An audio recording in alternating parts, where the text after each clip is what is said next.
Assalamualaikum warahmatullahi wabarakatuh. Alhamdulillahirabbil alamin. Allahumma shalli ala sayyidina Muhammad wa ala alihi wa ashabihi ajmain. Segala puji bagi Allah yang menciptakan semua karunia, termasuk fasilitas telepon, sehingga walaupun perjalanan di tol masih tersambung untuk perjalanan pagi, mendekatkan jarak kita. Mudah-mudahan kita semua bisa menyadari bahwa sekecil apapun karunia, sehalus apapun karunia, hanya datang dari Allah Subhanahu wa Ta'ala. Amin ya Allah ya Rabbal Alamin. Mohon maaf kalau suaranya ada terputus atau tidak maksimal karena sedang di tol menuju Jakarta. Ada tugas pagi. Saudara-saudaraku sekalian, para pendengar yang baik, melihat tadi di jalan dan sholat subuh berjamaah di rest area, banyak mobil yang menyengajakan berhenti dengan segala penampilan sholat berjamaah subuh. Sungguh menyenangkan menyaksikannya. Menyengajakan berhenti untuk sholat subuh berjamaah. Dan kita tahu bahwa sholat subuh berjamaah itu merupakan sholat yang sangat-sangat dipentingkan, sehingga pahalanya diantaranya adalah sepanjang malam dianggap sholat terus menerus. Bayangkan sepanjang malam kita dianggap sholat terus menerus. Jika kalau kita melakukan sholat subuh berjamaah di masjid,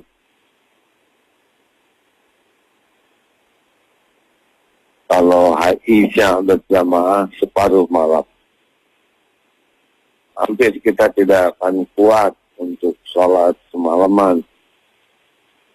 Dengan sholat subuh berjamaah kita mendapatkan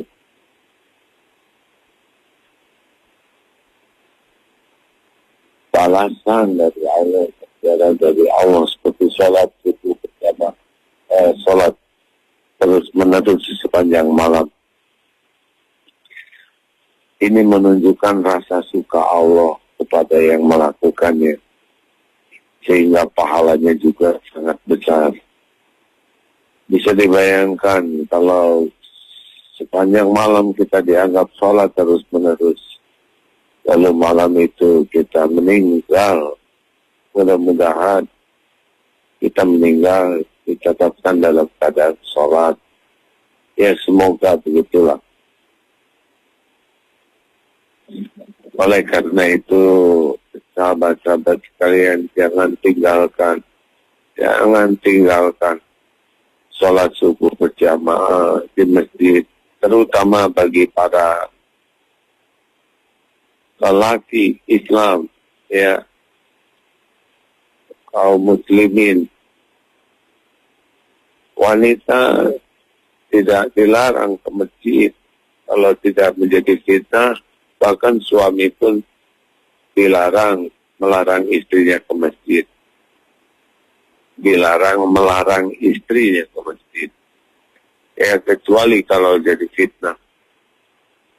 Jadi cobaan, jadi sesuatu yang kurang baik bagi dirinya maupun bagi yang lain. Sholat berjamaah di masjid, sedangkan Allah sudah menjadikan wasta'inu bisa beribadah sholat, dan jadikan sahabat dan sholat sebagai penolong.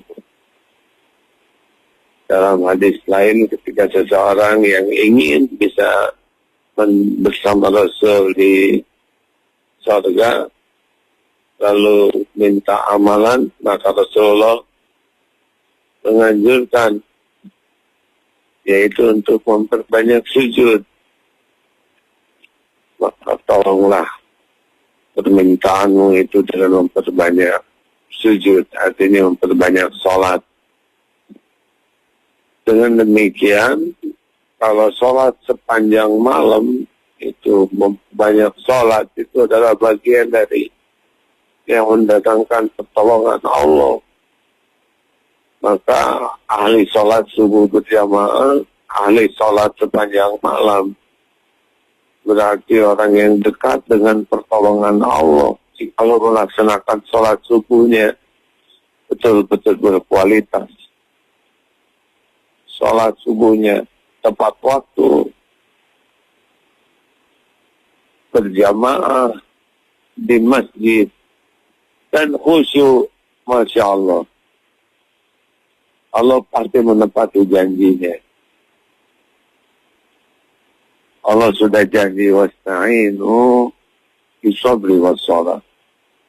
Jadikan sabar dan sholat sebagai penolongnya, sebagai jalan terbukanya pertolongan Allah bagimu. Dan sholat subuh itu kalau dilakukan dengan sangat baik, datang ke masjid lebih awal, tahiyatul masjid terlebih dahulu, sesudah azan, qabla subuh. Qabla subuh itu pahalanya dunia berikut isinya. Orang terkaya di dunia paling berapa, tapi seorang muslim dapat ganjaran yang lebih daripada kekayaan orang terkaya. Qabla subuh, lalu sholat subuh berjamaah dan khusyuk. Nah, ini luar biasa. Sudah sedikit orang yang datang ke masjid subuh, lalu sholat sunnah, lalu sholat berjamaah, tetapi kegigihan untuk menjaga kehusuannya tidak sebanding dengan kegigihannya datang ke masjid. Harusnya ke masjid itu sudah sangat baik, tetapi kualitas kehusuan menunjukkan isi. Berarti kalau itu, maaf hadirin, terlalu tepat kepada Allah. Lalu bungkusnya sudah bagus, tapi kan walakin Allah yang dulu ila qulubikum. Kalau melihat hati. Jadi kita sering ke masjid, tapi ketika mulai sholat kita tidak serius untuk menjaga kualitas sholat kita. Kalau mau jujur, takbir saja sudah tidak ingat Allah. Baca Fatihah cepat, tidak dijiwai. Bacaan sholat sunnah, bacaan sunnahnya juga begitu. Walaupun kita mendengar imam kemana, kita kemana dengan pikiran kita sendiri. Dengan keinginan, lamunan, kecemasan, rencana. Tiba-tiba ruku kita lanjutkan, pikiran ngelanturnya. Bahkan dalam sujud saat paling dekat kita dengan Allah, kita pun tidak ingat kepada Allah, sibuk dengan pikiran sendiri. Karena Allah tahu. Jadi ini sayang sekali. Ibadah yang harusnya sepanjang malam kita dapatkan ganjaran yang karena isinya bagus pula hasilnya.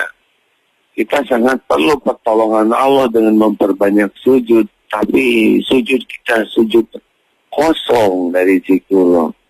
Allah menyuruh kita sholat itu bukan untuk hanya sekedar penggerakan badan. Tapi isinya ini pengakuan, tundukan, zikrullah yang benar-benar berbekas di hati kita, merasakan sebagai hamba dan memohon kepada Allah sebagai yang maha pencipta, maha memiliki, maha menguasai, maha menentukan. Harusnya sholat subuh itu dijaga sekali kualitas. Oh, tidak terbayangkan ini. Orang yang sholat subuh berjamaah di masjid, kemudian sangat terjaga kehusuannya. Sesudah itu juga terjaga zikirnya, wiridnya. Oh, Masya Allah. Inilah orang-orang yang layak ditolong oleh Allah. Yang layak mendapatkan buah dari janji-janji Allah. Hadirin, masalah itu tidak yang bahaya seketir apapun. Tidak. Yang bahaya itu jauh dari pertolongan Allah. Karena kalau Allah menolong, tidak ada lagi yang berat, tidak ada lagi yang susah. Semuanya ada dalam kekuasaan Allah. Kalau Allah mudahkan, pasti mudah. Kalau Allah kita tolong, pasti susah. Sesederhana apapun masalah. Nah, ingatlah janji Allah. Wasta'inu bisabri wassabr. Dan jadikan sabar dan sholat sebagai pembuka pertolongan Allah bagimu. Makanya kalau ada apa-apa, ingat sing sabar. Jangan bereaksi yang salah. Bereaksilah dengan reaksi yang disukai Allah. Itulah kesabaran. Dan segera ambil air wudhu, sholat. Dosa, ingat dosa, ingin ampunan, sholat. Punya keperluan, punya hajat. Rasulullah pun sholat. Sholatlah. Ibadah yang sangat komplit. Sudah dalam keadaan suci. Hadap ke kiblat. Zikirnya ada. Tasbih, tahmid, tahlil yang komplit. Sholawat ada. Bacaan Quran ada. Doanya juga komplit sekali dalam salat. Rabbi firli warhamni wajburli warfa'ni warzuqni wahdini wa'afini wa'fu'ad. Kurang apa lagi? Doa di antara dua sujud. Masya Allah. Menghadap kiblat dalam keadaan suci. Diapit oleh zikir-zikir. Masya Allah. Masya Allah. Ayo kita sama-sama perbaiki salat. Kalau belum bisa sangat khusyuk, ayo sholat tepat waktu berjamaah di masjid. Dan Allah pasti melihat semua upaya ini. Allah tidak menyia-nyiakan orang-orang yang terus berupaya. Walladzina jahadu fina lanahdiyannahum subulana. Dan orang-orang yang bersungguh-sungguh kepada Allah, Allah lebih sungguh-sungguh lagi menunjukkan jalan-jalan. Masya Allah, mudah-mudahan kita betul-betul menjadi ahli sholat berjamaah 5 waktu yang khusyuk di masjid, yang khusyuk, yang benar-benar kita jaga. Insya Allah sesudah sholat kita bisa rasakan bedanya. Allah lah pemilik segala-galanya, penguasa segala sesuatu. Dialah yang maha menentukan, dialah yang tidak bakal mengecewakan. Dialah yang memberi walaupun orang tidak minta, apalagi yang meminta. Dialah yang akan memilihkan apa yang terbaik bagi dunia akhirat, bagi hamba-hamba yang patuh dan pasrah kepadanya. Masya Allah. Terima kasih para pendengar. Mudah-mudahan kita mengevaluasi sholat-sholat kita. Karena itulah kuncinya. Jangan sampai diberi kunci. Dan kuncinya hanya dipegang saja, tidak dipakai. Kalaupun dipakai salah, tidak digerakkan, tidak dimasukkan ke lubang kunci, ya tetap pintu tidak terbuka. Karena kunci harus dipakai sebaik-baiknya. Sesuai dengan aturan, maka kunci bisa membuka pintu. Kalau hanya diobrolkan, dipegang, dan digunakan tidak pada tempatnya, tidak sebagaimana mestinya, pintu tidak akan terbuka. Kitalah yang menghalangi pertolongan Allah karena salat kita yang buruk. Nauzubillah min dzalik. Terima kasih Ustaz Roni melanjutkan. Mudah-mudahan ada hikmahnya. Mohon doa hadirin sekalian. Hari ini duhur di Telkom, paginya di Cipaku, Masya Allah. Terima kasih, mohon doa. Subhanakallahumma bihamdika asyhadu an la ilaha illa anta astaghfiruka wa atubu ilaik. Assalamualaikum warahmatullahi wabarakatuh. Waalaikumsalam warahmatullahi wabarakatuh. Demikian saya Ustaz. Bismillahirrahmanirrahim. Alhamdulillahilladzi bi ni'matihi tatimmus shalihat. Asyhadu an la ilaha illallah wahdahu la syarikalah. Wa asyhadu anna Muhammadan abduhu wa rasuluh.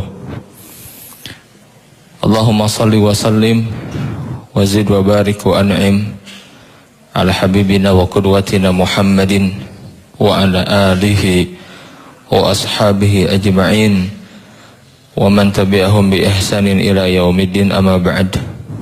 Hadirin sekalian, santri dan juga jamaah di Masjid Darut Tauhid dan juga para pendengar MP yang berbahagia, alhamdulillah. Mudah-mudahan kita semua termasuk orang-orang yang diberikan kemudahan untuk melakukan sholat berjamaah, karena sholat ini ibadah yang pertama kali akan ditanya oleh Allah Subhanahu wa ta'ala di akhirat nanti. Jadi di antara amal yang akan ditanya oleh Allah Subhanahu wa ta'ala di mahsyar nanti, ketika matahari mendekat kepada makhluk, yang kata Nabi yang mulia, tuduna syamsu yawmal qiyamati minal khalqi hatta takuna minhum, kamiqdari mil. Matahari akan mendekat, jaraknya itu 1 mil. 1 mil itu sama dengan 1,6 kilo. Nabi menggambarkan suasana waktu itu. Ada manusia yang berkeringat sampai kedua mata kaki, ada yang berkeringat sampai lutut, ada yang berkeringat sampai pinggang, ada yang tenggelam dengan keringatnya. Waktu itu manusia tidak beralas kaki, telanjang, tidak berpakaian, dan juga belum dikhitan. Innakum mahsyurun yaumal qiyamati hufatan uratan ghurlan. Sesungguhnya kalian nanti akan dikumpulkan itu, hufatan itu tidak beralas kaki, uratan telanjang, ghurlan belum dikhitan. Sehingga Aisyah pernah bertanya, ya Rasulullah, an-nisa'u wa rijalu jami'an yanzuru ba'dhum ila ba'din. Ya Rasul, wanita dan laki-laki nanti akan saling melihat dong aurat. Kata Nabi yang mulia, ya Aisyah, al-amru yawma idzin ashaddu min an yanzura ba'dhum ila ba'din. Aisyah, pada hari itu perkaranya sangat dahsyat. Tidak akan kepikiran wanita melihat aurat laki-laki yang lain, dan sebaliknya. Likulli imri'in minhum yawma idzin sya'nun yughni. Karena pada hari itu manusia akan sibuk mempertanggungjawabkan apapun yang sudah dia kerjakan selama di dunia. Maka manusia akan teringat, yauma yatadzakkarul insanu wa anna lahu dzikra. Manusia teringat apa yang sudah dia kerjakan selama di dunia. Ada yang teringat berbuat kemaksiatan, berbuat dosa, meninggalkan sholat, teringat. Wa anna lahu dzikr, tapi apalah gunanya mengingat pada waktu itu? Ya, tidak ada faedahnya. Nah, maka satu hari di mahsyar itu sama dengan 50.000 tahun di dunia. Yang pertamanya, yang berikutnya sama dengan 1000 tahun. Itu Quran menyebutkan seperti itu. Fi yaumin kana miqdaruhu khamsina alfasanah. Pada hari, ya, satu harinya itu di mahsyar sama dengan 50.000 tahun di dunia. Maka manusia merasakan betapa singkatnya dahulu dia tinggal di dunia.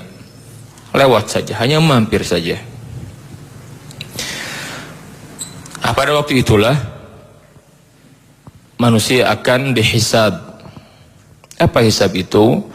Hisab itu adalah manusia akan dipanggil oleh Allah Subhanahu wa taala, berhadapan dengan Allah langsung untuk mempertanggungjawabkan semua yang sudah dia kerjakan ketika di dunia.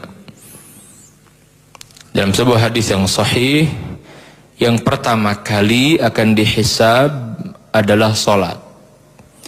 Inna awwala ma yuhasabul abdu bihi yaumal qiyamati as-salah. Sesungguhnya amalan hamba, amalan ya, yang pertama kali akan dihisab di mahsyar itu adalah salat. Apabila beres salatnya, maka beres semua amal-amalnya. Dan apabila rusak salatnya, maka rusak seluruh amal-amalnya. Maka Allah Subhanahu wa taala berfirman, kata Allah, lihatlah salat yang fardu, salat yang menjadi kewajibannya, yang 5 kali sehari. Kalau beres salat itu, beres dari awal balik sampai dia matinya itu beres, maka amal-amal yang lain dihitung. Kalau dia punya salat sunnah, jadi amalan tersendiri gitu ya. Tapi kalau tidak beres salat fardunya, ada bolong-bolong salat wajibnya itu, maka kata Allah, lihatlah salat sunnahnya. Ini pentingnya salat sunnah. Lihat salat sunnahnya. Kalau hamba kau punya salat sunnah, maka tambalkan gitu. Jadi salat sunnah ini nanti menjadi penambal kekurangan bolong-bolong salat wajib kita sampai beres. Kalau sudah semua dan masih ada salat sunnah tersisa, setelah ditambah-tambahkan itu, maka salat sunnah itu menjadi amalan tersendiri yang dihitung oleh Allah Subhanahu wa taala. Ini saudaraku, kedudukan salat. Jadi jangan dianggap enteng. Sesuatu yang oleh Nabi yang mulia dianggap agung luar biasa, sampai menjelang wafatnya Nabi itu mewasiatkan salat. As-salah, as-salah, salat kata Nabi. Itu menjelang meninggal Nabi. Seorang yang berwasiat ketika akan meninggal pasti mewasiatkan yang penting. Ya, pasti. Nggak mungkin berwasiat dengan sesuatu yang tidak penting. Itulah kedudukan salat, di mana saat ini sebagian muslimin mereka banyak yang tidak salat, atau ada yang salat tetapi salatnya tidak jejak gitu. Ada kan? Subuh tidak salat, duhur salat, asar salat, maghrib salat, isya tidak salat. Atau sebaliknya, subuhnya salat, duhur salat, asar kadang tidak. Jadi ada aja dalam sehari semalam tidak salatnya itu. Hati-hati itu. Atau mungkin kita yang dahulu ya Bu ya, Pak, saya baru tobat kemarin. Udah 55 tahun usia saya, baru kemarin salatnya gitu. Sekian puluh tahun tidak salat, atau belang betong salatnya itu. Nah, untuk orang yang seperti ini, maka perbanyak salat sunnah. Ya, perbanyak sholat sunnah. Udah nggak ada waktu lagi. Kalau ada waktu, sholat sunnah saja. Sholat rawatib, qabliyah, ba'diyah, sholat duhanya. Kalau bisa jangan coba 2 duhanya, itu yang banyak. 12 rakaat itu kan maksimal, 2 tuh boleh 12 rakaat. Sholat qiyamul lail itu. Niatkan, ya Allah, semoga sholat sunnah ini bisa menambah kekurangan nanti, walaupun dihitung secara angka mah, ya Allah, saya baru sadar kemarin, usia saya nggak mungkin nutup gitu. Sholat siang malam juga. Kita jangan putus asa. Rahmat Allah sangat luas, mudah-mudahan dengan taubatan nasuha kita dan juga sholat sunnah yang kita kerjakan, perbanyak. Mudah-mudahan sholat sunnah itulah yang bisa menambah kekurangan kita. Nggak boleh main-main. Ya begitu. Jadi ibadah yang begitu mulianya di sisi Allah dan Rasulnya, saat ini muslimin tidak sedikit yang mereka tidak memperhatikan masalah sholatnya. Hadirin sekalian, memang bicara tentang sholat, Allah Subhanahu Wa Taala berfirman di surat Al-Baqarah ayat yang ke-45, wasta'inu bis-sabri was-salah wa innaha lakabiratun illa 'alal khashi'in. Wasta'inu bis-sabri was-salah, dan jadikanlah sabar dan salat sebagai penolongmu. Wa innaha, dan sesungguhnya salat itu lakabiratun, sungguh berat. Illa 'alal khashi'in, kecuali bagi orang-orang yang khusyuk. Memang bicara tentang sholat, Allah menegaskan wa innaha lakabirah, dan sesungguhnya sholat itu benar-benar berat. Jangan dikira sholat yang dikerjakan hanya 5-10 menit itu mudah. Tidak, memang berat. Allah yang menegaskan kok. Wa innaha lakabiratun illa 'alal khashi'in, kecuali untuk orang-orang yang khusyuk. Siapa mereka? Alladzina yadhunnun, orang-orang yang meyakini annahum, bahwasanya mereka mulaqu rabbihim, akan menemui Tuhannya, wa annahum ilaihi raji'un, dan bahwa mereka akan kembali kepada Tuhannya.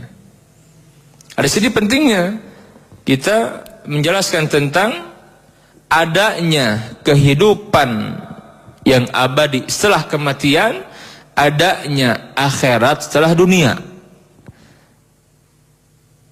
Ini rukun iman yang harus disampaikan, harus sampai faham kita. Tadi kan kita mengetahui di mana posisi sholat di akhirat nanti. Itu dihisab yang pertama kali itu gitu. Jadi dia penentu itu. Kalau sholat yang nggak bener, Bu, alamat nggak akan beres amal-amalnya itu gitu. Ya. Kalau kita mengenal, oh, sholat akan ditanyakan tatkala manusia dikumpulkan di mahsyar pertama kali, sebelum yang lain sholat dulu. Dia akan ngitung itu. Emang berat. Ya, 5-10 menit. Tapi kalau orang-orang tidak meyakini adanya perjumpaan dengan Allah, itu berat. Nonton TV sejam 2 jam meringan. Baca WhatsApp sampai setengah jam ringan. Ngobrol 2 jam ringan. Tapi sholat 5 menit, 10 menit malas, berat itu. Ya, memang Allah menegaskan wa innaha lakabirah. Kenapa? Ini real loh, Bu, ya. Kenapa yang disebut berat itu bukan zakat, bukan umroh, bukan haji gitu ya, bukan puasa, kok sholat. Oh benar, ada orang-orang yang sudah haji tapi pulang ke negeri ini tidak sholat, ada. Itu menunjukkan memang berat sholat itu. Ada orang yang bolak-balik ke Mekah umroh, datang ke negeri ini tidak sholat, ada yang begitu, atau belang betong sholatnya. Ya, ada yang puasanya marajin, sholatnya enggak gitu. Ada. Wa innaha lakabiratun illa 'alal khashi'in.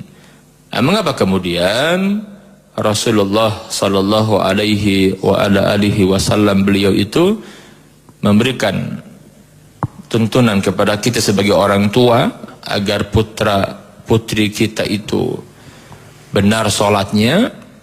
Nabi yang mulia menyampaikan tarbiyatul aulad, bagaimana cara mendidik anak-anak kita itu, terutama mengenalkan perintah dari Tuhannya, dari Allah Subhanahu wa taala, termasuk salat ini. Kata Nabi, muru auladakum bis salati wa hum abna'u sab'i sinin. Perintahkan anak-anakmu salat ketika umurnya itu 7 tahun. Lihat, untuk salat itu Allah Subhanahu wa taala menyampaikan semenjak 7 tahun lewat lisan Rasulnya gitu. Ya. Artinya apa? Harus dilatih memang agar nanti tidak berat. Dibiasakan dulu. 7 tahun, 8, 9, 10. 10 tahun kata Nabi tidak sholat, pukul. Darbatun ditarbiyah, untuk mendidik saja. Pisahkan tempat tidurnya. Itu cara mendidik putra putri kita, metode nabawiyah. Ya, bagaimana Nabi mendidik. Ya. Nah, jadi nanti ketika si anak itu sudah balik, maka anak itu akan kuat, akan terbiasa, akan mudah mengerjakan. Maka di surat Thaha itu disebutkan ketika Allah menegaskan agar kita memerintahkan keluarga kita, anak-anak kita salat itu, wa'mur ahlaka bis salati wastabir 'alaiha. Perintahkan keluargamu salat wastabir 'alaiha, dan bersabar. Ada huruf to di sana, itu ada huruf to. Dalam kaidah bahasa Arab, kulama zada mabna zada al-ma'na. Setiap bertambah huruf maka bertambah makna. Jadi wastabir di sini bukan wasbir. Kenapa tambahan huruf to di sini itu menunjukkan pengertian itu agar berlipat. Jadi sabar yang berlipat sabarnya itu. Sabar, sabar dan sabar. Oh, kalau sudah punya putra putri kita merasakan, saya sudah punya putri putra, tidak mudah menjak anak sholat itu, ya betul tidak? Butuh perjuangan, Bu.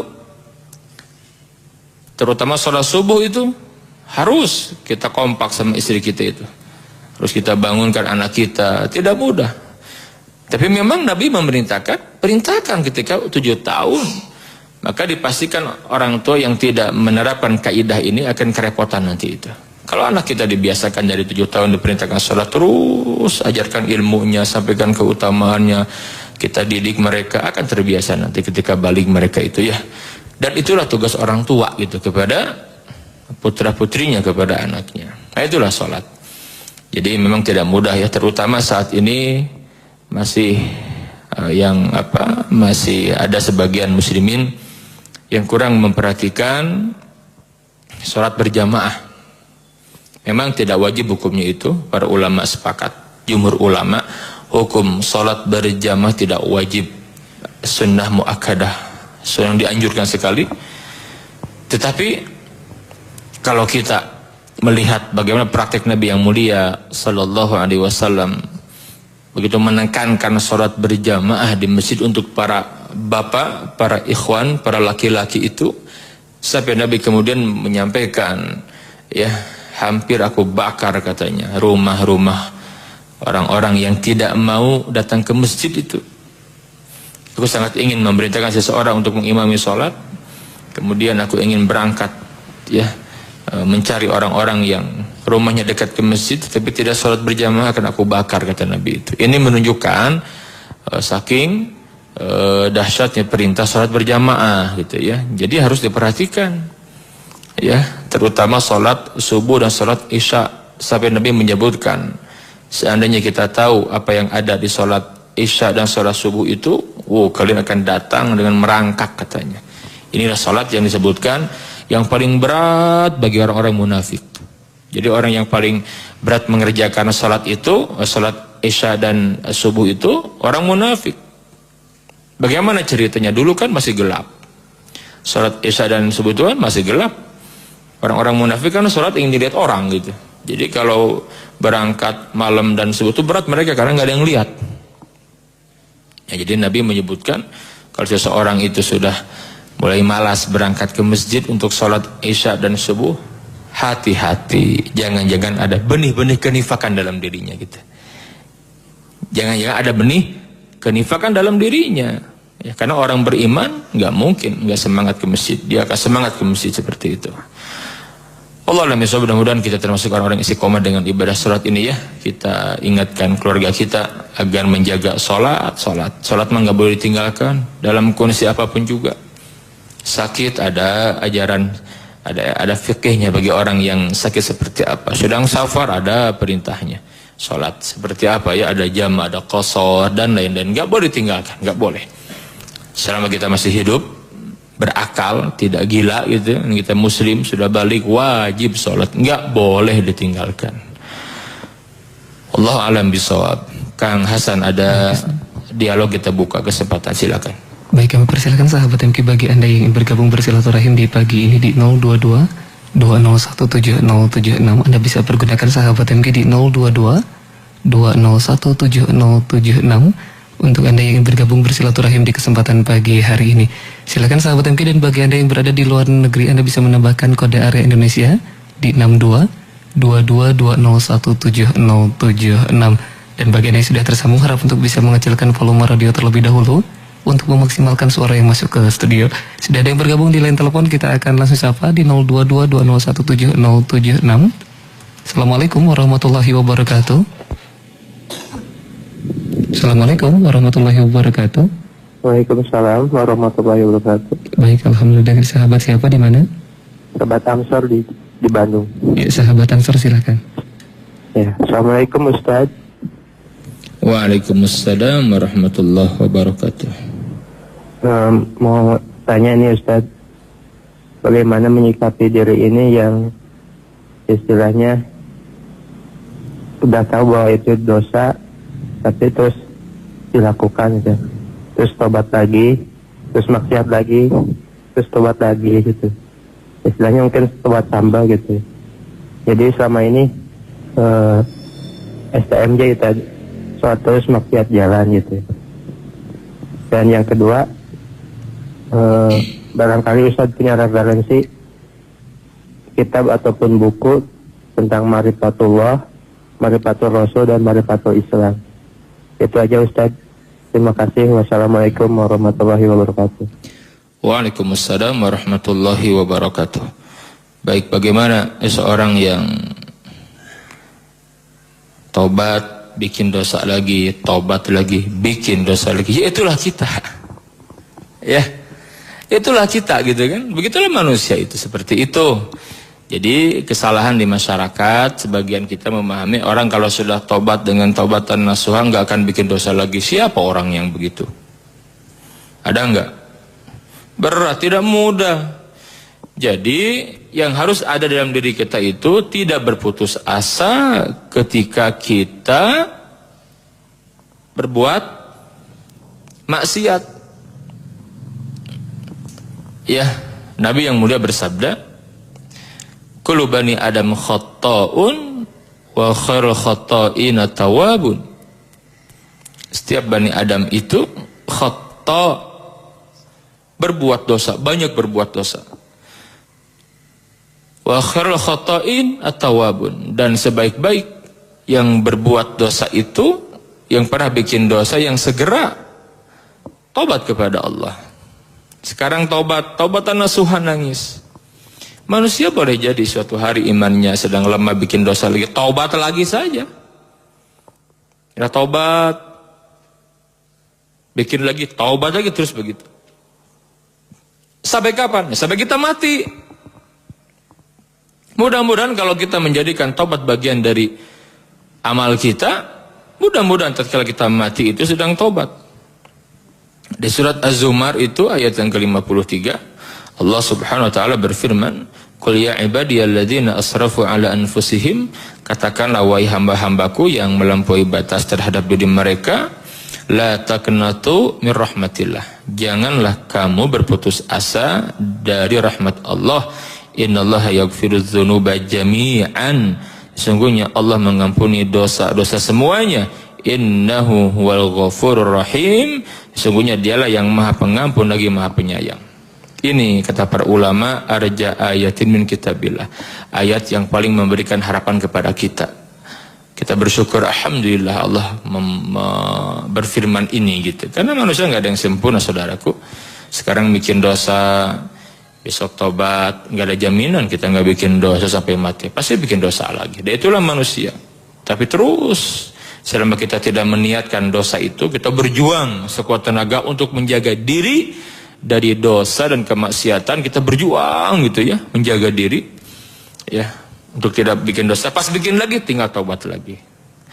Yang kedua tentang referensi buku tentang ma'rifatullah, ma'rifatul Islam, ma'rifatul Rasul. Ada buku yang bagus ya, judulnya Al-Usulul Thalathah atau Thalathatul Usul ya. Silakan dicari, ini buku yang menjelaskan tentang ma'rifatullah, mengenal Allah, ma'rifatul Islam, mengenal Islam, ma'rifatul Rasul, mengenal Rasul. Atau ada buku yang sudah terpisah juga diperjelas lagi, ada tentang ma'rifatullah, mengenal Allah. Di antara buku yang membahas tentang ma'rifatullah yang bagus ya, yang memang bagaimana mengenal Allah dengan mengkaji Al-Asma'ul Husna, itu ada buku bagus namanya Fiqih Asma'ul Husna, karangan Syekh Profesor Dr. Abdul Razak bin Abdul Muhsin Al-Abad Al-Badr. Carilah di toko buku ada ya, Fiqih Asma'ul Husna, itu bagus sekali bukunya. Tentang Ma'rifatul Rasul ya kita kaji buku Sirah Nabawiyah. Di antara buku yang bagus ada buku Ar-Rahiqul Makhtum karangan Syekh Safiyur Rahman Al-Mubarakfuri, bagus itu untuk pemula. Dan Ma'rifatul Islam, kaji tentang Islam. Itu ya, buku yang bagus. Atau yang tadi itu yang saya sampaikan, buku yang singkat, yang ringan itu namanya Thalathatul Usul atau Al-Usulul Thalathah. 3 pondasi, 3 perkara pokok ya, bagus sekali itu. Allah Ta'ala alam. Masih ada Kang Hasan, silakan terakhir. Sudah ada yang bergabung kembali di line telepon, kita akan langsung sapa. Assalamualaikum warahmatullahi wabarakatuh. Waalaikumsalam warahmatullahi wabarakatuh. Baik, alhamdulillah. Bapak siapa, di mana Pak? Sama Babe Anjal di Padalarang. Babe Anjal, silakan. Assalamualaikum Pak Ustad. Waalaikumsalam warahmatullahi wabarakatuh. Hapunten bi pulsana CF.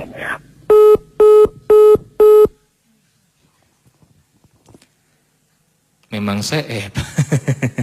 Kang Hasan terputus ya? Ya, terputus, dan kita akan coba undang kembali sahabat MK bagi Anda yang ingin bergabung bersilaturahim di kesempatan pagi hari ini di 022-2017076. Bagi Anda yang ingin bergabung bersilaturahim dan juga yang sudah tersambung sahabat MK, harap untuk bisa mengecilkan volume radio terlebih dahulu untuk memaksimalkan suara yang masuk ke studio. Sudah ada bergabung kembali di line telepon, kita akan langsung sapa. Assalamualaikum warahmatullahi wabarakatuh. Assalamualaikum. Waalaikumsalam warahmatullahi wabarakatuh. Dengan Bapak siapa, di mana Pak? Pak Yudi. Ya, Pak Yudi silakan. Assalamualaikum Ustaz. Waalaikumsalam warahmatullahi wabarakatuh. Ini saya ingin nanya itu ketika di lingkungan susah sekali mengajak masyarakat untuk sholat berjamaah. Bagaimana itu hukumnya terhadap kita Ustaz? Gimana Pak? Kurang jelas. Halo? Ketika di lingkungan susah sekali mengajak masyarakat untuk sholat berjamaah. Iya, baik, mangga. Itu saja Pak. Ya, Kang Hasan yang terakhir ya. Betul Ustaz. Iya, bagaimana masyarakat di mana kita tinggal untuk sholat berjamaah? Ya memang luar biasa ini ya, tidak mudah mengajak orang ke masjid itu. Hadirin yang berbahagia, jadi kita mulai sadar diri kita ya. Kita berangkat ke masjid, kita ajak yang kita mampu. Kita punya keluarga, anak-anak kita yang sudah balik, laki-laki atau anak kita juga boleh ajak ke masjid, kita syiar, ajak ke masjid. Dan coba dimusyawarahkan dengan para pengurus TKM itu. Saya sangat senang beberapa waktu kemarin saya bersilaturahim ngisi beberapa ceramah, beberapa kajian di beberapa masjid di Bandung ini yang sholat subuhnya itu penuh. Saya tanya, ada salah satu masjid, saya tanya yang jemput saya di kendaraan, saya bilang, wah subhanallah, saya bilang gimana itu Pak caranya Pak? Ya kan tidak mudah sholat subuh itu berjamaah itu, ya tidak mudah. Kata beliau, Ustaz alhamdulillah, jadi kami itu setiap kita ngajak, jadi setiap yang sudah ke masjid kita musyawarah, kita ajaklah orang minimal 2 rumah di sekitar kita itu ajak oleh kita gitu. Jadi kalau kita tinggal di blok mana, ini di komplek ada 3-4 rumah yang belum kelihatan ke masjid, ajak. Bagaimana caranya silaturahim ke rumahnya? Ya, ajak untuk bersilaturahim. Atau kata beliau, saya kadang-kadang meminta kepada khatib Jumat, kan Jumatan mah hadir tuh banyak. Nah, saya suka minta kepada khatib Jumat itu ketika menyampaikan khutbahnya agar menyampaikan tentang keutamaan sholat berjamaah dan keutamaan memakmurkan masjid, terutama rahasiah ya yang Allah berikan kepada sholat subuh dan isya kalau berjamaah gitu kan, ada rahasianya itu. Dikaji terus-terusan tuh. Kata beliau hampir setengah tahun itu dibahas itu terus.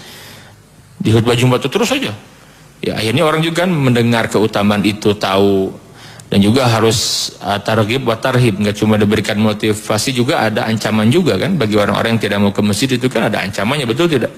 Nabi menyebutkan. Nah terus begitu, kemudian juga ada tim untuk silaturahim ke tiap rumah. Akhirnya apa? Mereka terbiasa awalnya saja. Nanti di manage juga oleh DKM itu.